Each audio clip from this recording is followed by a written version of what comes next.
press the bell icon on the YouTube app and never miss. Hi students, मैं आप सभी का सेंपरिंग classes में स्वागत करता हूं।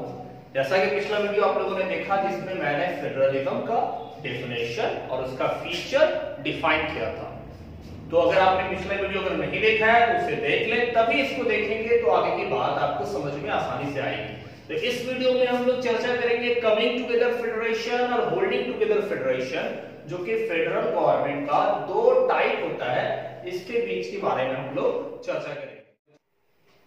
तो हम लोग अब जानेंगे कि इन दोनों डिफरेंट टाइप्स ऑफ फेडरेशन का फीचर क्या डिफरेंसेस है और हमारा भारत इंडिया किस कैटेगरी में आता है।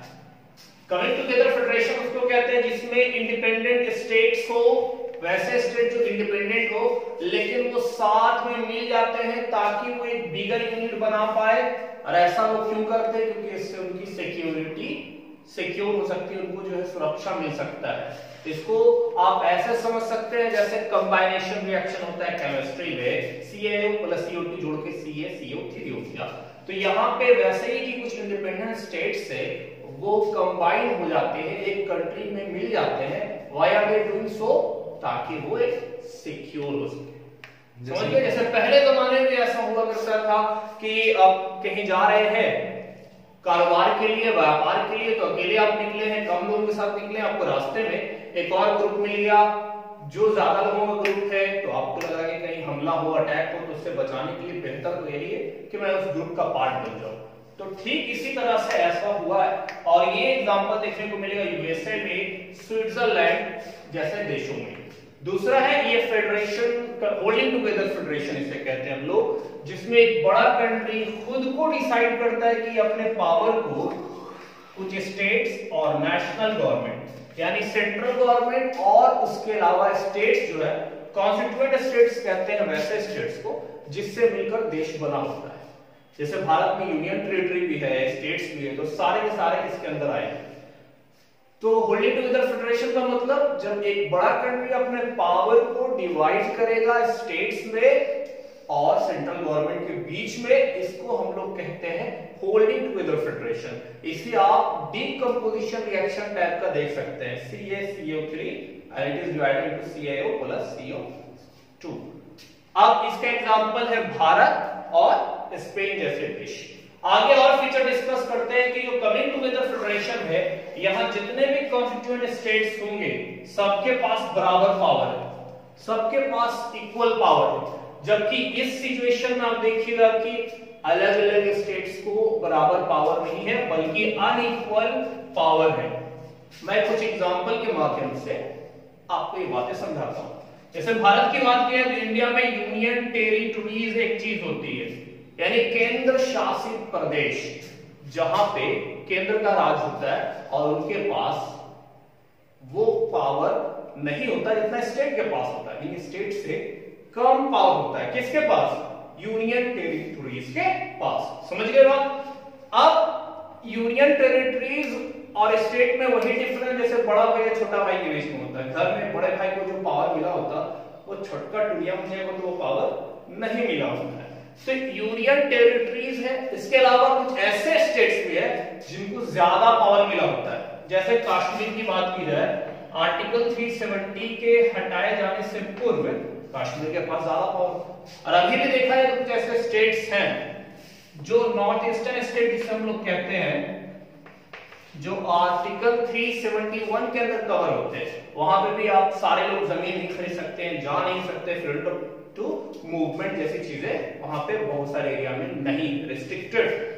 तो यहाँ पे आप क्या देखेंगे, सारे स्टेट्स के पास, कॉन्स्टिट्यूएंट यूनिट्स के पास, जिससे मिलकर एक देश बना होता है, सबके पास बराबर पावर नहीं होता है। किसी के पास कम जैसे यूटी और किसी के पास ज्यादा जैसे कश्मीर 370 हटाने से पूर्व, और नॉर्थ ईस्टर्न स्टेट जो कि अभी भी ऐसे है, उनके पास कुछ ज्यादा पावर कुछ मामले में है। आगे की बात की जाए कि जो लास्ट फीचर है कि स्टेट गवर्नमेंट और सेंट्रल गवर्नमेंट इसमें बराबर पावर होता है, यानी लगभग दोनों स्ट्रांग होते हैं। यहां मैंने क्या बताया कि सारे स्टेट्स के पास बराबर पावर होता है। यहाँ पे जो तीसरी बात है कि स्टेट और सेंट्रल गवर्नमेंट ये लोग लगभग बराबर पावर होते हैं। लेकिन यहां देखा जाए तो सेंट्रल गवर्नमेंट के पास ज्यादा पावर होता है स्टेट गवर्नमेंट के कंपैरिजन में। अब भारत में ये चीज आसानी से देख सकते हैं कि स्टेट गवर्नमेंट से ज्यादा पावरफुल सेंट्रल गवर्नमेंट होती है। ये पढ़ लेने के बाद आपका फेडरलिज्म के बारे में सारा डाउट क्लियर हो जाएगा कि फेडरलिज्म में क्या क्या चीजें हो सकती है और आप किससे क्या एक्सपेक्ट कर सकते हैं। जैसे भारत होल्डिंग टुगेदर फेडरेशन है तो उससे आप यही सारी चीजें एक्सपेक्ट करेंगे। उम्मीद है कि ये कॉन्सेप्ट समझ में आया। अगला जो टॉपिक है what makes India a federal country, ये बहुत ही आसान हो जाएगा अगर आपने ये बातें समझ ली है और फीचर्स ऑफ फेडरलिज्म भी समझ लिया है। तो हम लोग ये बात कर रहे हैं कि what makes India federal country, जो कि इस चैप्टर का सेकंड मोस्ट इंपॉर्टेंट टॉपिक है। इससे बहुत ज्यादा सवाल आपके परीक्षा में भी आएंगे और आपके इंटरनल जो स्कूल वगैरह में एग्जाम होते हैं उसमें पूछे जाएंगे। तो समझते हैं कि इंडिया कैसे एक फेडरल कंट्री, तो हम लोग कैसे समझेंगे और मैं कैसे आपको समझाऊंगा, पहले ये समझ लेते हैं, ज्यादा कंफ्यूज ना होइएगा। यहां पे हम लोग पहले फीचर्स मैंने लिख दिया है, ये वही फीचर्स है जो मैं ऑलरेडी पढ़ा चुका हूं पिछले वीडियो में कि फीचर्स ऑफ फेडरलिज्म क्या है। अब ये सारे फीचर्स लिखे हुए और उसको मैं भारत से मैच करूंगा। अगर ये 6 के 6 फीचर भारत में मिल गए तो इसका मतलब India is a federal country. अगर नहीं मिलते हैं तो India is not a federal country. समझ में आ गई बात। जैसे कि हम लोग अपने मन में मान लेते हैं कि ये 3-4 फीचर एक बहुत ही इंटेलिजेंट स्टूडेंट की होती है कि वो मेहनती होता है, वो लगन से पढ़ाई करता है, उसका गोल क्लियर होता है, वो टिका रहता है, दृढ़ संकल्पित होता है। अब ये 4-5 खूबी तुम में मिल गई तो तुम ही हो गए क्या इंटेलिजेंट स्टूडेंट। तो उसी तरह से ये मैंने फीचर चेक कर लिया है और वो मैच कर दूंगा। उसी तरह बुद्धू स्टूडेंट का भी फीचर होता है और वो आपको मिल जाए कि वो पढ़ाई में बिल्कुल ध्यान नहीं देता हो, मेहनती एकदम नहीं है और कभी पढ़ा कभी नहीं पढ़ा, दिल लगा तो पढ़ा, दिल नहीं लगा तो नहीं पढ़ा। उसका मूड चलता है, मूड के हिसाब से वो काम करेगा। जिस दिन पबजी खेलेगा मूड, उस दिन पूरा 6-7 महीना पबजी खेलेगा, उसके बाद 2-4 दिन पढ़ लेगा और पीठ थपथपाएगी, वाह क्या पढ़ा है। तो ऐसे बच्चे भी हैं। तो वो सारे फीचर अगर आप में है तो उसको जल्दी दूर कीजिए क्योंकि आप ये वीडियो देख रहे हैं। अब इसको हम लोग इंडिया से मैच करते हैं और पता करते हैं कि क्या ये सारे फीचर भारत में है या नहीं। आइए समझते हैं। पहली बात क्या है जी, 2 या 2 से ज्यादा लेवल ऑफ गवर्नमेंट होनी चाहिए। तो देखिए तो पहली बात भारत में है कि भारत में सेंटर है, गवर्नमेंट होती है, स्टेट गवर्नमेंट सीएम साहब होते हैं और 2 से ज्यादा भी है जी, लोकल गवर्नमेंट भी हमारे यहाँ। सेंटर तो नहीं है, स्टेट भी है, सिर्फ 2 भी होगा तो हम ये फेडरलिज्म का ये पहला जो टेस्ट है ये पास कर चुके हैं। लेकिन हमारे यहाँ तो 2 से ज्यादा है लोकल गवर्नमेंट, जो शहर के लिए और गांव के लिए अलग अलग होता है, म्युनिसिपैलिटी या पंचायत जिसे हम लोग कहेंगे। इन सारे मुद्दों पर हम लोग डिटेल से जानेंगे कि ये लोकल गवर्नमेंट क्या होता है आने वाले वीडियोस में। तो दूसरी बात पे हम चर्चा करते हैं कि हर एक लेवल ऑफ गवर्नमेंट का जो जुरिसडिक्शन होता है ये अलग अलग होता है और सब कोई कानून में मेंशन होता है। तो क्या इंडिया में हर एक का जुरिसडिक्शन अलग अलग है? तो यस ऐसा है। तो इंडिया जो दूसरा टेस्ट भी पास करेगा। अब सवाल ये है कि वो जो डिफरेंट जुरिसडिक्शन है उसका क्या नाम है, कैसे समझेंगे हम लोग। तो देखिए इसके लिए लिस्ट प्रिपेयर होता है, उसको कहते हैं यूनियन लिस्ट। टोटल 4 लिस्ट होता है। पहला लिस्ट उसको कहते हैं यूनियन लिस्ट। यूनियन लिस्ट में वो सब्जेक्ट आते हैं जो नेशनल इंपॉर्टेंस के है, यानी सारे देश में एक होने चाहिए। करेंसी की बात की जाए तो पूरे इंडिया में करेंसी एक है, ऐसा थोड़ी है कि बिहार है तो वहां की करेंसी में अलग चल रहा है, कहीं और है तो कहीं कुछ और चल रहा है, अलग अलग स्टेट में अलग अलग करेंसी चलता है। क्या यह बात सही है? नहीं, सारे भारत में एक करेंसी चलता है, सारे जगह पे डिफरेंस एक है, बैंकिंग सिस्टम एक है। तो वैसी चीजें जहां पे यूनिफॉर्म पॉलिसी पूरे भारत में एक होना चाहिए वो यूनियन लिस्ट के अंदर में आएगा। और इस लिस्ट में पावर किसके पास है कानून बनाने का? नाम से पता चल रहा है यूनियन। यूनियन मतलब क्या होता है? यूनियन गवर्नमेंट, सेंट्रल गवर्नमेंट, केंद्र सरकार। तो ये पावर होता है यूनियन गवर्नमेंट के पास। इसमें टॉपिक क्या क्या रहेगा? सब्जेक्ट, कई सब्जेक्ट है, 100 से लगभग 100 के बराबर सब्जेक्ट इसमें आते हैं।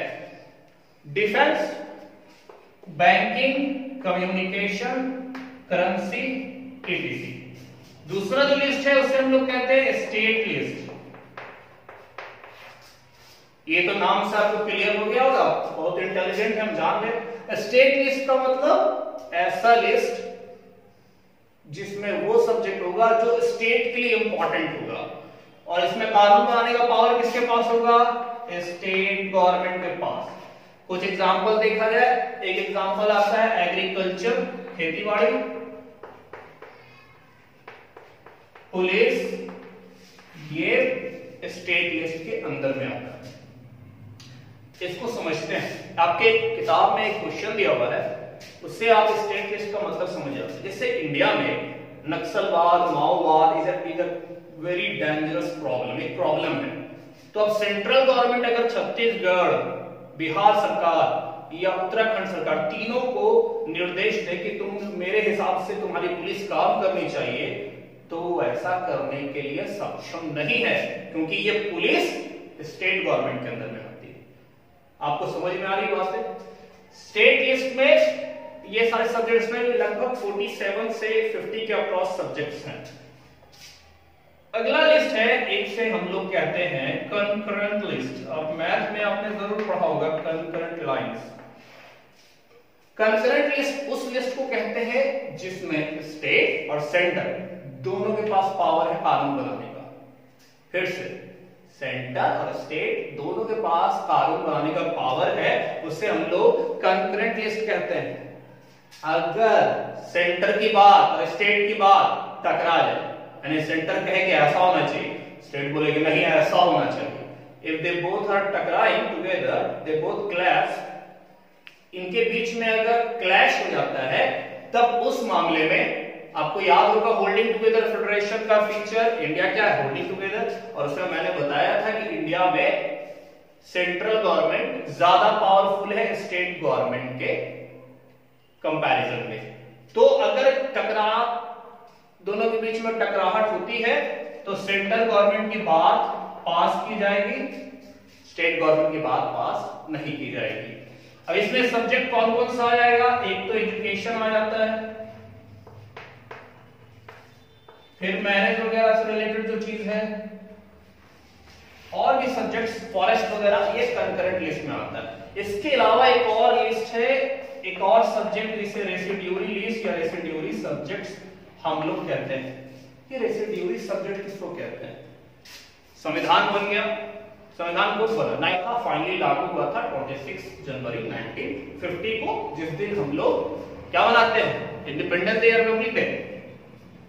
कमेंट सेक्शन में लिखिएगा। देखिए, रेसिड्यूरी सब्जेक्ट का मतलब होता है वैसा सब्जेक्ट जो कानून के बनने के बाद आया, जो पहले था ही नहीं हमारे यहाँ। जैसे साइबर क्राइम, पहले हमारा कंप्यूटर ही नहीं था। जब कंप्यूटर ही नहीं था या उतने बड़े स्तर पर कंप्यूटर ही नहीं था, तो फिर साइबर क्राइम होता क्या? तो अब साइबर क्राइम वाला जो मैटर है वो किस लिस्ट में जाएगा? तो वो रेसिड्यूरी लिस्ट में जाएगा। और इसमें कानून बनाने का पावर किसके पास होगा? ये फिर से सेंट्रल गवर्नमेंट के पास होगा, यूनियन गवर्नमेंट के पास होगा। उम्मीद है कि ये बात समझ में आई। और ये सारा का सारा जुरिसडिक्शन जो है मेंशन कहां किया गया है? संविधान में। तो दूसरा फीचर और तीसरा फीचर ये कंप्लीटली मैच कर गया। उम्मीद है कि ये समझ में आया होगा आपको।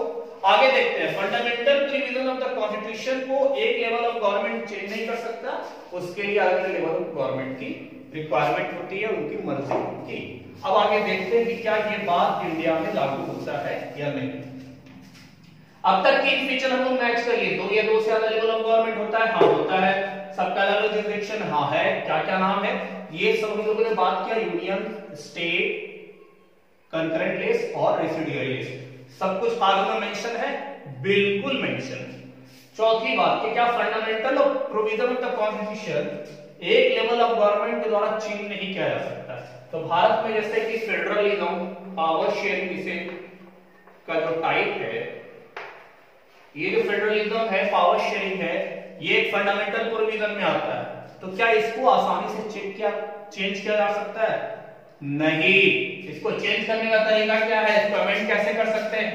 पार्लियामेंट है हमारी, जहां लोकसभा और राज्यसभा बैठती है, तो दोनों से 2/3 मेजॉरिटी से बिल पास होगा। 2/3 मतलब हर 3 में से 2 लोग, यानी 300 में से 200 लोग इसमें हामी भरेंगे तो बात आगे होगी। कहां से? लोकसभा राज्यसभा दोनों से। इसके बाद भी बात खत्म नहीं होगी। अब आधा state, almost half of the states, half of state legislature भी इसको पास करेगा। ये दोनों चीज जब हो जाएगी तभी फंडामेंटल प्रोविजन को चेंज किया जा सकता है। कुछ लोग कहते हैं कि जो बेसिक स्ट्रक्चर है, फंडामेंटल प्रोविजन है, उसको बदला ही नहीं जा सकता। ये गलत बात है, बदला जा सकता है लेकिन बहुत ही मुश्किल है। तो पार्लियामेंट, लोकसभा, राज्यसभा में 2/3 मेजोरिटी से बिल पास कर दे और आधा स्टेटस में तैयार हो जाए तो ये काम हो जाएगा। तो ये बात तो फिर हमारी मैच कर देगी। फंडामेंटल प्रोविजन ऑफ द संविधान, कॉन्स्टिट्यूशन, एक सरकार चेंज नहीं कर सकती। यहाँ पे आप देख रहे हैं ये बात बिल्कुल सही है। अगली बात देखते हैं कि कोर्ट जो है संविधान को इंटरप्रेट करती है और अलग अलग गवर्नमेंट के पावर को बताती है। तो यस, ये चीज हमारे यहाँ इंडिया में सुप्रीम कोर्ट, हाई कोर्ट, ये सारे काम करती है। और कभी दो स्टेट गवर्नमेंट या स्टेट या सेंटर के बीच में लड़ाई झगड़ा हो जाता है हुतू में, तो उसको सॉल्व करने का काम भी यही करती है। तो पांचवा पॉइंट भी मिल गया। लास्ट पॉइंट देख लेते हैं कि sources of revenue, tax collect करने का सोर्स सबका अलग अलग होना चाहिए। तो ये संविधान में भी स्पेसिफाइड होनी चाहिए। तो क्या ये बात है स्पेसिफाइड? तो यस, ये बात भी है। अब क्या हुआ? First, second, third, fourth, fifth और सिक्स्थ, 6 का 6 बात मिल गया, ये छक्का लग गया। तो इंडिया क्या हो गया? फेडरलिज्म, फेडरल कंट्री हुआ या नहीं हुआ? क्या लगता है आपको? बिल्कुल हो गया। अभी मैंने क्या बताया कि 6 फीचर है and just we are going to check each and every feature with India. जब हमने ये पढ़ा तो हमने पाया कि सारे के सारे फीचर भारत में मैच कर रहे हैं। क्लियर? तो अब आगे वाले वीडियो में हम लोग बात करेंगे कि फेडरलिज्म तो इंडिया में है तो कैसे है, हाउ इट इज प्रैक्टिस, कैसे प्रैक्टिस की जाती है। तब तक के लिए मैं आपसे एक रिक्वेस्ट करूंगा कि आप चैनल को सब्सक्राइब करिए और शेयर भी कीजिए वीडियो को। खाली अपने मत देखिए, लालची नहीं बनिए, ज्ञान को बांटिए। जितना ज्यादा बांटिएगा उतना आपको भी नॉलेज होगा और चैनल का भी वृद्धि होगा, लोगों को भी बेनिफिट होगा। तो ज्ञान को बढ़ाते रहिए। Thank you, have a nice day.